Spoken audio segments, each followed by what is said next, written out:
اعوذ باللہ من الشیطان الرجیم بسم اللہ الرحمن الرحیم وانطلق الملأ منهم أن امشوا واصبروا على آلهتكم إن هذا لشيء يراد ما سمعنا بهذا في الملة الآخرة إن هذا إلا اختلاق أأنزل عليه الذكر من بيننا بل هم في شك من ذكري بل لما يذوقوا عذاب أم عندهم خزائن رحمة ربك العزيز الوهاب أم لهم ملك السماوات والأرض وما بينهما فليرتقوا في الأسباب جند ما هنالك مهزوم من الأحزاب صدق اللہ العظیم۔ یہ سورہ صاد کی آیت نمبر 6 سے آیت نمبر 11 تک 6 آیتیں آپ حضرات کے سامنے تلاوت کی گئی۔ گزشتہ کل کے درس میں سورت شروع ہوئی اور یہ بات ہوئی کہ مشرکین مکہ نے آپ علیہ الصلاۃ والسلام کے چچا ابو طالب جو مرض وفات میں تھے، دنیا سے جانے کے قریب تھے، ان کے ساتھ بیٹھ کر کہا کہ آپ اپنے اس بھتیجے کو سمجھا لیں کہ یہ ہمارے بتوں کو، ہمارے معبودوں کو برا بھلا نہ کہیں۔ آپ علیہ الصلاۃ والسلام نے ایک بات فرمائی کہ اگر میں ایک ایسا کلمہ اور ایسی بات ان کو بتا دوں کہ اگر یہ لوگ اس کو قبول کر لیں تو پورا عرب ان کے سامنے سر جھکا دے گا اور پورا کا پورا عجم ان کا تابعدار فرما بردار بن جائے گا۔ ابو جہل نے کہا وہ کون سا جملہ ہے، کون سی بات ہے؟ تو آپ علیہ الصلاۃ والسلام نے فرمایا اگر یہ کلمہ لا الہ الا اللہ کو قبول کر لے اور توحید کے قائل ہو جائے تو یہ ایک ایسی بات ہے کہ جس کے بعد عرب اور عجم ان کو قبول کر لیں گے۔ بجائے اس کے کہ اس پہ غور کرتے یا اس کو قبول کرتے یا سنجیدگی سے سوچتے، ابو جہل نے کہا کہ اپنے ساتھیوں سے کہ یہاں سے کھڑے ہو جاؤ، روانہ ہو جاؤ، یہ شخص تو ہمارے اتنے سارے بنائے ہوئے معبودوں کو سمیٹ کر ایک معبود کہنا چاہتا ہے، یہ کیسے ممکن ہے؟ لہٰذا وہاں سے روانہ ہو۔ آج کی جو آیات ہے اس میں اللہ پاک نے ان کی اسی کیفیت کو ذکر کیا کہ انہوں نے آپ علیہ الصلاۃ والسلام کی بات سنی اور پھر ضد میں آ کر وہاں سے کھڑے ہو گئے اور پھر کیا باتیں کی اس کا تذکرہ۔ ان آیات کا ترجمہ ہے وَانطَلَقَ الْمَلَأُ مِنْهُمْ، اور ان مشرکین مکہ کی جماعت وہاں سے چل پڑی۔ اس جماعت سے مراد وہی ابو جہل اور جو ساتھی آئے تھے وہاں سے، وہ چل پڑے یہ کہتے ہوئے انمشو کہ یہاں سے چلو، وَاصْبِرُوا عَلَىٰ آلِهَتِكُمْ، اور ایک دوسرے سے کہا کہ اپنے معبودوں پر سختی سے جمے رہو، جن بتوں کو تم مانتے ہو ان کے ساتھ مضبوطی سے لگ جاؤ۔ إِنَّ هَذَا لَشَيْءٌ يُرَادُ، پھر کہنے لگے اس شخص کی بات میں کوئی غرض چھپی ہوئی ہے، یعنی آپ علیہ الصلاۃ والسلام جو بات کر رہے ہیں تو ان کی اس بات میں کوئی غرض ہے، ان کا کوئی مقصد ہے۔ ما سمعنا بہذا فی الملت الآخرہ، یہ بات تو ہم نے کبھی اپنے پچھلی امتوں میں پچھلے باپ داداؤں سے بھی نہیں سنی کہ وہ ایک معبود کے قائل ہوئے ہوں۔ ان ھذا الا اختلاق، یہ تو محض ایک گھڑی ہوئی بات ہے۔ اَأُنزِلَ عَلَيْهِ الذِّكْرُ مِن بَيْنِنَا، پھر کہنے لگے کیا ہم میں سے نصیحت یعنی قرآن کریم اور وحی اسی پر اتری؟ یعنی یہی ایک فرد پورے مکہ میں اس قابل تھا کہ جس پر اللہ پاک نے وحی اتارنی تھی. ہم سرداروں میں اور ہم بڑے لوگوں میں کوئی اور فرد ایسا اللہ پاک کو نہیں ملا. کیا نصیحت ہم میں سے اسی پر اتاری گئی؟ یہ باتیں انہوں نے کی. اب اللہ پاک کی طرف سے جواب، بل ہم فی شک من ذکری. اللہ پاک نے فرمایا حقیقت یہ ہے کہ یہ لوگ میری اس وحی کے بارے میں ہی شک میں پڑے ہوئے، وحی پر ایمان نہیں. بل لما یذوقوا عذاب، بلکہ اصل بات یہ کہ ابھی تک انہوں نے میرے عذاب کو چکھا نہیں، ان کو مار پڑی نہیں، ان کو اندازہ نہیں اللہ کی پکڑ کا، اس لیے بڑی بڑی باتیں کرتے. ام عندہم خزائن رحمت ربک العزیز الوہاب، کیا ان کے پاس آپ کے رب کی رحمت کے خزانے ہیں جو رب غالب ہے اور بخشنے والا ہے؟ انہوں نے کہا کہ کیا اسی شخص کو قرآن دیا گیا؟ تو اللہ کی تقسیم ہے، اللہ جس کو دے دے. کیا رب کی رحمت کے خزانے ان کے کنٹرول میں ہیں؟ ام لہم ملک السماوات والارض وما بینہما، کیا ان کے پاس بادشاہت ہے آسمانوں کی اور زمین کی اور ان کے درمیان کی؟ فَلْيَرْتَقُوا فِي الْأَسْبَابِ، اگر ایسا ہے تو ان کو چاہیے کہ سیڑھیاں بنا کر آسمان کی طرف چڑھائیں. اگر یہ سمجھتے ہیں ہمارے پاس طاقت ہے تو سیڑھی لگا کر آسمان پہ آ جائیں اور اوپر اللہ پاک کے نظام کو روک دیں. جندم ما ہنالک مہزوم من الاحزاب، ایک چھوٹا سا لشکر ہے جو شکست کھایا ہوا ہے پچھلے لشکروں کی طرح. اللہ پاک نے مشرکین مکہ کو بیان کیا اس ایک آیت میں. ایک چھوٹا سا لشکر ہے مہزوم، اور یہ بھی شکست کھایا ہوا ہے، یعنی اللہ کی طاقت کے سامنے. من الاحزاب، پچھلے لشکروں کی طرح، جیسے پچھلی امتیں اللہ کے عذاب سے ہلاک ہو گئی، یہ بھی جلد شکست کھا لے گا. تو ان آیات میں اللہ پاک نے ان کی محرومی کو ذکر فرمایا. لیکن اب بعض چیزیں اس دنیا میں ایسی ہوتی ہے کہ جسے ہم ہلکا لیتے ہیں یا جسے ہم ایسا سمجھتے ہیں کہ اس کا کوئی بڑا نقصان نہیں، لیکن میرے عزیزو دوستو بزرگوں، در حقیقت اس کے نقصانات بڑے خطرناک ہوتے ہیں. اس لیے دیکھیں نا، حدیث پاک میں آپ علیہ الصلاۃ والسلام نے بڑے شد و مد سے اور بڑی تاکید سے ایک روحانی مرض کی تردید اور نفی فرمائی، اپنی امت کو اس سے روکنے کی پوری کوشش کی. اور وہ کیا تھا؟ وہ تکبر کا مرض تھا، عجب جس کو کہتے ہیں. انسان کے اندر ایسی کیفیت آ جائے کہ اسے اپنے آپ کے علاوہ باقی ہر دوسرا آدمی حقیر لگے، اور یہ سمجھے کہ بھئی یہ دنیا کی جتنی عزتیں ہیں، ترقیاں ہیں، عروج ہے، کمال ہے، یہ سب میرے پاس ہو، یا اگر کسی کے پاس جائے بھی تو مجھ سے ہوتے ہوئے جائے، میرے واسطے کے بغیر کیوں کوئی شخص خوشی اور راحت کی زندگی میں جا رہا ہے. آپ علیہ الصلاۃ والسلام جب پیدا ہوئے، یہ بات تو ہر مسلمان جانتا ہے کہ والد کا سایہ سر پہ نہیں، یتیم تھے. 6 سال کے ہوئے والدہ چلی گئی، 8 سال کے ہوئے دادا چلے گئے.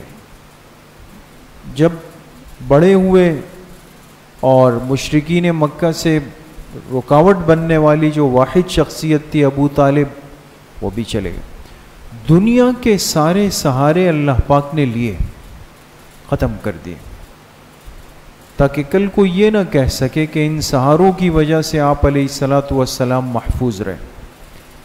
یہ سارے سہارے اللہ پاک بعض دفعہ اپنے بندوں سے لے لیتے ہیں اور پھر دنیا کو احساس دلاتے ہیں کہ اگر یہ بندہ جس کے پاس نہ ماں ہے، نہ باپ ہے، نہ دادا ہے، نہ کوئی اور سرپرست ہے، لیکن اس کے حصے میں بھی اتنی عزتیں آئی ہیں اور اس کو بھی میں نے دنیا میں رکھا ہے، تو اس کا مطلب ہے کہ اللہ کی طاقت ہر ایک چیز پر غالب ہے. تو سارے سہارے ختم تھے. اس کے باوجود دن بدن آپ علیہ الصلاۃ والسلام کی محنت، آپ کی دعوت میں ایک اثر تھا، ساتھی بڑھ رہے تھے، جماعت بڑھ رہی تھی، لوگ دور دور سے آ کے ایمان میں داخل ہو رہے تھے، یہ بات ان سے ہضم نہیں ہو رہی تھی۔ تو غصے میں آ کر وہ اندر کی بات زبان پہ آ گئی اور کہنے لگے اَأُنزِلَ عَلَيْهِ الذِّكْرُ مِن بَيْنِنَا، ہم اتنے لوگوں میں کیا یہ ایک ہی شخص تھا کہ جس پر اللہ پاک کی طرف سے وحی اتاری گئی؟ قرآن اس کو دیا گیا، اس کو نبی اور پیغمبر بنایا گیا۔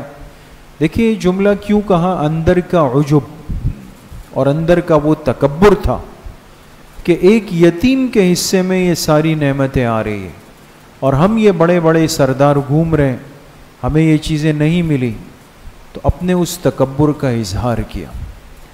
اس لیے میرے محترم دوستوں بزرگوں، اس کو کیا فرمایا؟ ام الامراض۔ ام الامراض، یہ تکبر وہ گناہ ہے جو تمام گناہوں کی ماں ہے، اس کی جڑ ہے اور اس کی بنیاد ہے، یہاں سے سارے سلسلے آگے خرابی کے چل پڑتے ہیں۔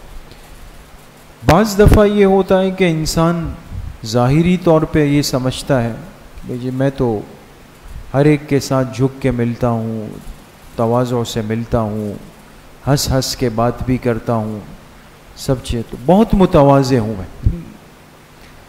لیکن مصیبت کیا ہوتی ہے کہ شیطان اس مرض کو ظاہر کے اعضاء سے اٹھا کے دل میں رکھ دیتا ہے، جس کو ہمارے بزرگوں نے لکھا عجب قلبی۔ بعض دفعہ ظاہری جسم پہ تکبر نہیں ہوتا، دل میں تکبر آ جاتا، تو ظاہر میں انسان بالکل عاجز مسکین بن کے ہر ایک سے وہ، لیکن دل اتنا موٹا ہو چکا ہوتا ہے اندر سے کہ اگر کہیں آگے پیچھے ہو گیا، مجھے اگر کسی نے وہاں سے یہاں نہیں بٹھایا تو بیٹھ تو گیا وہاں پہ، لیکن دل میں آ رہا ہے کہ یہ کیسے لوگ ہیں، ان کو میری قدر بھی نہیں پتہ، ان کو مجھے کہاں بٹھانا چاہیے تھا۔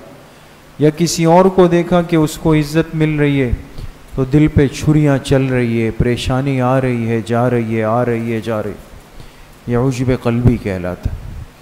اس لیے سب سے زیادہ اللہ والوں نے محنت اس روحانی مرض کی اصلاح کی ہے، سب سے زیادہ، کہ جو شخص واقعی صحیح معنوں میں یہ چاہتا ہے میری اصلاح ہو جائے، وہ سب سے پہلے اس پہلو پر محنت کرتے ہیں کہ انسان کی اصلاح ہو جائے۔ یہ تو اب عیش و عشرت کے زمانے ہیں دوست، اب تو ہم میں سے ہر ایک کوشش یہی کرے گا کہ جی میں سلسلہ بھی وہاں جوڑوں، بیعت بھی وہاں کروں جہاں سب چیزیں میرے مزاج کی چل رہی ہو۔ اور ہمارے حضرت مفتی صاحب نور اللہ مرقدہ، اللہ پاک ان کی کامل مغفرت فرمائے، طلباء سے بات چیت فرماتے تھے اکثر نا، تو فرماتے تھے بعض طالب علم جس شیخ سے بیعت ہوتا ہے لگتا ایسا ہے کہ وہ شیخ اس سے بیعت ہے، یعنی اتنا اس کا کنٹرول وہاں پر ہو رہا ہوتا ہے، اس پر قابو ہوتا ہے، اور جہاں ایک دن آپ نے تھوڑی سی ذرا سختی کی، ڈانٹ کی، چلو بھائی فر یا پھر وہاں سے غائب ہو گئے۔ یہی سے پتہ چل جاتا ہے کہ انسان کتنا اپنی اصلاح کے لیے طلبگار ہے اور کتنا محتاج ہے۔ لیکن جنہوں نے واقعی حقیقت میں اپنے آپ کو پیش ہو گئے، جو شیخ نے کہا کہ بھئی یہ کرنا ہے وہ کیا، وہ چمک گئے دوستو، ان سے پھر اللہ پاک نے دین کا وہ کام لیا، ان کا فیض اتنا عام ہوا کہ انسان اس کا تصور بھی نہیں کر سکتا ہے دوستو۔ تو عرض کرنے کا مقصد یہ کہ آج یہ فتنہ بہت عام ہے، بعض دفعہ ظاہر میں نہیں ہوتا لیکن دل کے اندر ہو رہا ہوتا، اس لیے انسان تواضع کے ساتھ زندگی گزارے، اپنے ماں باپ کی خدمت کریں، اپنے بڑوں کے جوتے سیدھے کریں دوستو۔ پہلے ہوتا تھا نا، اکثر انسان مسجد آتا تھا، پرانے یعنی آپ اگر آج سے 20-25 سال پہلے چلے جائیں، بعض لوگ ہوتے تھے نا وہ بغیر کسی کے کہے ہوئے مسجد میں جھاڑو پوچھا لگا رہے ہوتے، ہے نا، خود سے لگا رہے ہوتے۔ بعض لوگ کیا ہوتے تھے، آ کے سب کے جوتے وہاں پہ سیدھے کر رہے ہوتے خود سے، یہ نہیں کہ کسی نے کہا ہے۔ اب یہ چیزیں لگتی چھوٹی چھوٹی ہے، لیکن یہ انسان کے اندر کی ایک اصلاح کا عمل وہ چل رہا ہوتا ہے۔ کام خود کرنا، ہمارے حضرت مفتی رشید احمد صاحب رحمۃ اللہ علیہ نے لکھا کہ میں اپنے شیخ حضرت مفتی اعظم پاکستان مفتی محمد شفیع صاحب رحمۃ اللہ علیہ سے ملنے گیا، سننے کی بات۔ اب مفتی رشید احمد صاحب رحمۃ اللہ علیہ ناظم آباد 4 نمبر میں، اب بھی حضرت کی مسجد، مفتی شفیع صاحب دارالعلوم کراچی میں۔ تو فرمایا میں ان سے ملنے گیا، اکثر ایسا ہوتا کہ گاڑی نہیں ملتی اس زمانے میں 1960-65 میں، تو میں یہاں ناظم آباد سے پیدل کورنگی جاتا شیخ سے ملنے کے۔ فرمایا ایک دن میں گیا تو پتہ چلا کہ بھئی حضرت بیمار ہیں، وہ باہر نہیں آئیں گے۔ تو میں نے پیغام بھیجا کہ حضرت میں تو بہت دور سے آیا ہوں، پیدل چل کے آیا ہوں، اگر زیارت ہو جائے۔ تو ان کے صاحبزادے آئے اور مجھے لے جا کے حضرت کے کمرے میں لے گئے۔ حضرت بیٹھے ہوئے تھے، بات چیت ہوئی۔ تھوڑی دیر کے بعد حضرت اٹھے اور اندر گئے اور میرے لیے روح افزا کا شربت لے کے آ گئے۔ شربت ہوتا نا اکرام کے لیے۔ تو میں نے عرض کی کہ حضرت آپ کی طبیعت خراب تھی، میں صرف ملاقات کے لیے آیا، اور چلیں اگر منگانا اکرام کرنا تھا تو آپ کے بیٹے موجود ہے، سب بچے موجود ہے۔ تو مجھے کہا کہ دیکھو مولوی صاحب، ہم نے اپنے بزرگوں سے سیکھا ہے کہ جب تک یہ ہاتھ پیر کام کر رہے ہیں، یہ کام خود اپنے ہاتھ سے کرنے چاہیے۔ جس دن اپنے ہاتھ پیر ڈھیلے کیے نا، جو آج اپنی بات میں عرض کروں گا کہ یہاں پانی لگا ہوا ہے، میں پھر بھی کہوں گا یار مجھے یہ پانی دے دو، تو دن بدن خراب ہوتے جا رہے ہیں ہم لوگ۔ تو فرمایا نہیں، ایسا نہیں۔ تو کہا کہ اس لیے ہم جو کام کر سکتے ہیں وہ تو کریں گے۔ یہ تو بات ختم ہو گئی۔ کہا جب میں نے وہ شربت پینا شروع کیا تو اتفاق سے حضرت کی ایک چھوٹی نواسی کمرے میں آ گئے، بچے ہوتے ہیں۔ اب جب وہ آئی تو وہ سیدھا جا کے مفتی صاحب کے گلے سے لٹک گئی اور کہا کہ مجھے شربت پینا ہے۔ وہ مہمان کے گلاس کی طرف اشارہ کیا، بچے ہوتے ہیں، کہا مجھے شربت پینا ہے۔ تو کہا حضرت نے کہا کہ بھئی یہ چلے جائیں گے تو پھر میں آپ کو شربت دے۔ کہا نہیں یہی والا شربت پینا ہے مجھے، بچے ہوتے ہیں۔ تو مفتی رشید احمد صاحب رحمۃ اللہ علیہ نے لکھا ہے کہ میں نے جلدی سے اپنا وہ شربت ختم کر دیا، پی لیا۔ اچھا یہ بات جب پڑھی نا تو آپ کو بھی شاید عجیب لگی ہوگی نا کہ ایسا کیوں کیا حضرت نے، بلکہ اگر ہم ہوتے تو کیا کرتے، وہ آدھا گلاس بچی کو دے دیتے۔ لیکن دیکھیں فرمایا میں نے شربت اس لیے پیا کہ مجھے یقین تھا کہ میں آدھا گلاس بچی کو دے دوں گا تو مفتی صاحب پھر اٹھ کے اندر جائیں گے، پھر میرے لیے شربت لے کے آئیں گے، پھر دوبارہ تکلیف میں پڑیں گے، اس لیے میں نے فوراً اس تکلیف سے حضرت کو بچا۔ یہ چیزیں بڑوں سے سیکھنے کو ملتی ہے دوست، آداب المعاشرت ہے، لیکن ہے وہ باتیں جس سے انسان کے اندر کی اصلاح ہوتی ہے دوست۔ تو بہرحال عرض کرنے کا مقصد یہ ہے کہ اللہ والوں کی مجلسیں، ان کی باتیں، ان کی کتابیں تھوڑا تھوڑا وقت نکال کر اس کو ضرور دیکھا کریں دوست، اس سے بڑی سیکھنے کی باتیں ملتی۔ اللہ پاک مجھے بھی آپ سب کو صحیح عمل کی توفیق نصیب فرمائے۔ الحمدللہ رب العالمین، والصلاۃ والسلام۔